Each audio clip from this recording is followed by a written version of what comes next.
बेचने वाली आई तो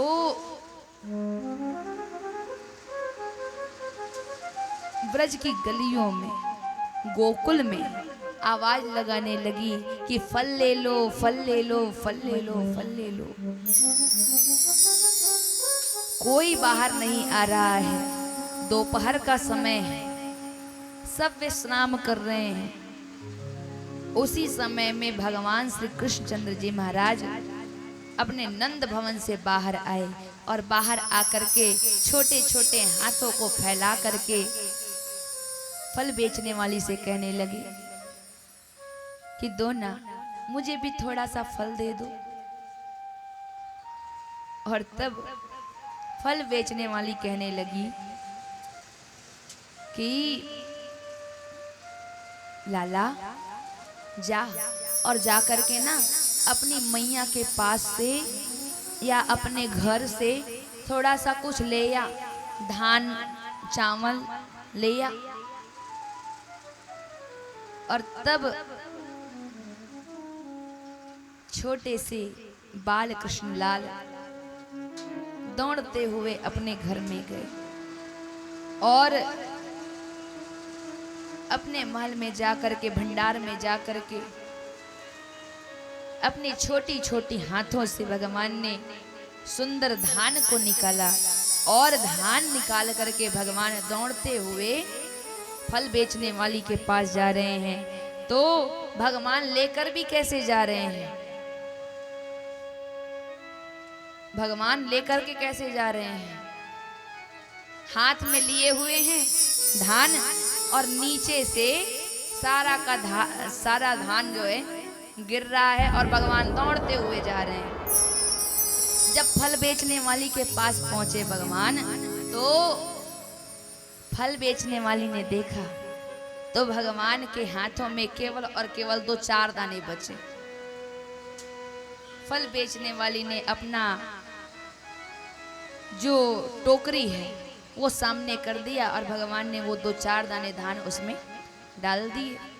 भगवान के छोटे छोटे हाथों में फल बेचने वाली ने 2-4 फल दे दिए और दे करके भगवान उस फल को लेकर के महल के भीतर चले गए।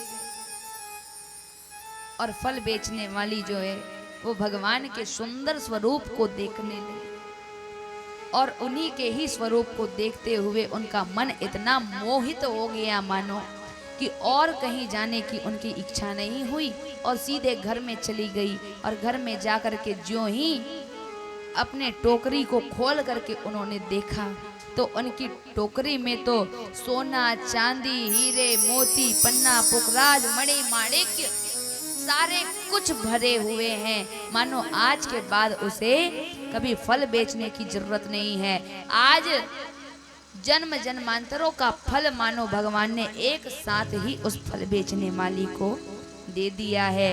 और ठीक इसी प्रकार से हमें भी कर्म किए जा, फल की इच्छा मत कर रे इंसान, जैसा कर्म करेगा वैसा फल देगा भगवान।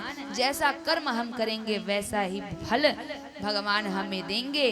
जगत को फल देने वाले भगवान आज फल बेचने वाली के पास से फल तो लिया, लेकिन उसके बदले में आज भगवान ने इतना कुछ दे दिया कि फल बेचने वाली को और कहीं हाथ फैलाने की आवश्यकता नहीं है। और ऐसे भगवान सबको फल देने वाले हैं जो सभी कर्मों का फल हमें प्रदान करते हैं।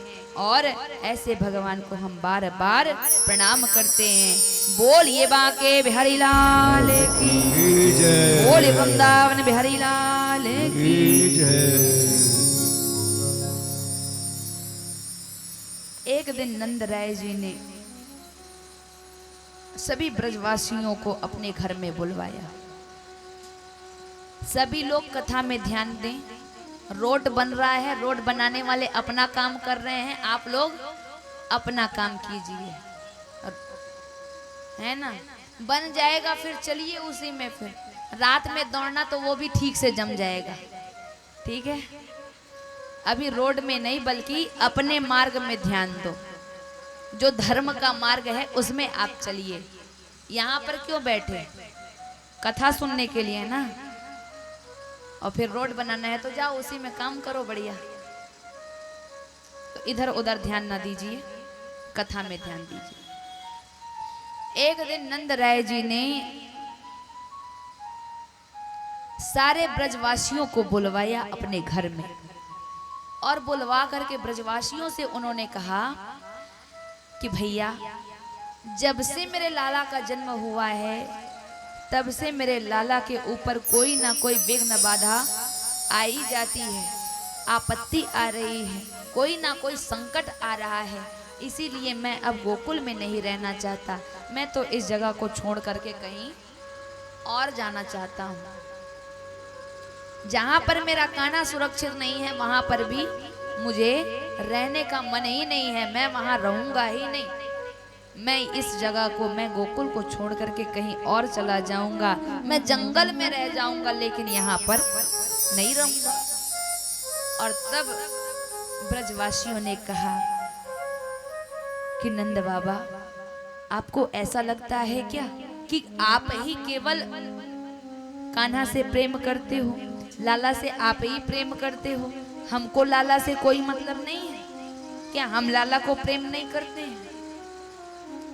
जहाँ लाला रहेगा वहीं हम रहेंगे, जहाँ हमारा कान्हा रहेगा वहीं हम रहेंगे। जहाँ पर हमारा कान्हा नहीं रहेगा वहाँ हमारा भी मन लगने वाला नहीं है।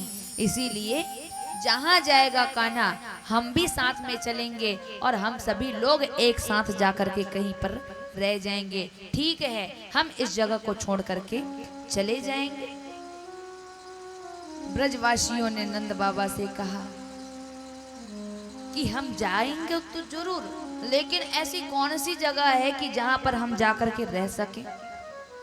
ऐसा कोई स्थान भी तो होना चाहिए जहां पर हमारी गायें अच्छे से रह सके, हम वहां पर अच्छे से रह सके। और तब तो सबों ने मन बना करके विचार करके कहा कि वृंदावन बहुत अच्छी जगह है, वृंदावन बहुत अच्छी जगह है, जहां पर हरी हरी घासें हैं, गोवर्धन पर्वत है, जहाँ पर हमारी गैयाँ चारा चरेंगी और फिर उनसे दूध हमें मिलेगा। वहाँ पर जाकर के हम बिल्कुल सरलता से रह सकते हैं। इसीलिए हम तो वृंदावन ही चलेंगे। और ऐसा कह करके सबों ने मन बनाया कि अब हम तो वृंदावन में ही जाकर के रहेंगे, गोकुल में अब हम नहीं रहेंगे। सभी ब्रजवासियों ने मन बना लिया और सबों ने अपना अपना सामान जोड़ना प्रारंभ कर दिया। सारे के सारे दूध, दही, मक्खन सबकी हंडिया जो है छकड़ों में भर करके, गाड़ियों में भर करके, अपना सारा सामान बांध करके, गैयों को इकट्ठा करके